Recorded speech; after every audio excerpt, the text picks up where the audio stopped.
How to remove your profile and pages on Facebook. Hi guys, welcome back to our channel. Today I'll be showing you the ways on how you can remove your profile and pages on Facebook.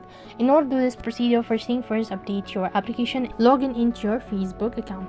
Once logged into your account, it's going to direct you to the official web page, and this is basically how the interface is going to look like.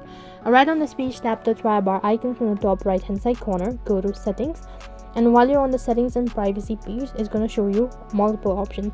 Right in between, you can see account center, and underneath there is see more in account center. Go to see more in account center. Over here you need to go to account. So right over here, go to personal details, and after you tap on the personal details, go to account. After you tap on the personal details, once again tap on personal details, and after that it's going to take you to the personal detail page. Right on this page, click on account ownership and control. After that, it's going to take you to the account ownership and control page. Go ahead and tap on deactivation or deletion.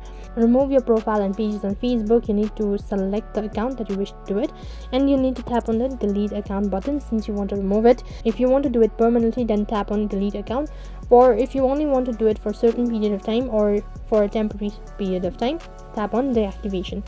So click the continue button. Next page, you'll need to select the reason for doing this procedure and tap the continue button. So go through all of these privacy and concerns and tap the continue button. Once again, go ahead and select all of these, and so click on the continue button. Next page, it's going to ask you to provide in the password associated with your account. Once you're done entering the information, click the continue button. As soon as you tap the continue button, your account will be permanently deleted. And that's basically how you can remove your pages and profile on Facebook. That is all for this video. I hope the video was helpful. Make sure like, share and subscribe to our channel. Thank you for watching. See you in the next video.